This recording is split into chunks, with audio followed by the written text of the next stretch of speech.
Look, the law makes the biggest investment ever. We invest in climate crisis. $369 billion to deal with the climate crisis. And it makes the tax code fairer. In 2020, 55 of the biggest corporations in the country paid $0 in federal income taxes. And they made $40 billion. It's not right. So we put a stop to it. And by enacting a corporate minimum tax at only 15%. Today, the days of big profitable corporations paying nothing in federal income tax is over. And guess what? Every single Republican voted against the Inflation Reduction Act.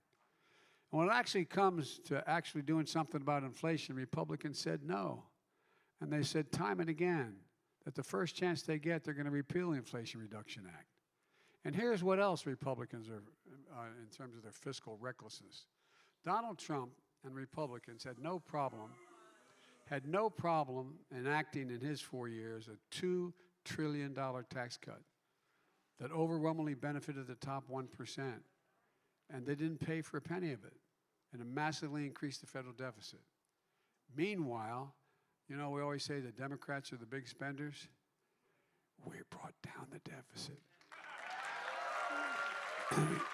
$350 billion the first year and nearly $1.5 trillion this year.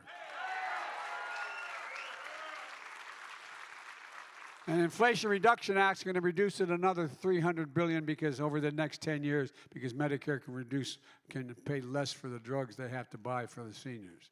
So I don't want to hear it from Republicans. They're the ones who blew up the deficit. They're the ones, when we're the ones bringing it down. And now, thanks to the historic deficit reduction act, we can afford to cancel $10,000 in student debt and $20,000 if you're on a Pell Grant. For tens of millions of Americans making under $125,000, it's a game changer. And Republicans are already looking for their hand-picked judges to deny relief to those hard-working Americans. They will not succeed, in my view, but that's what they're looking for.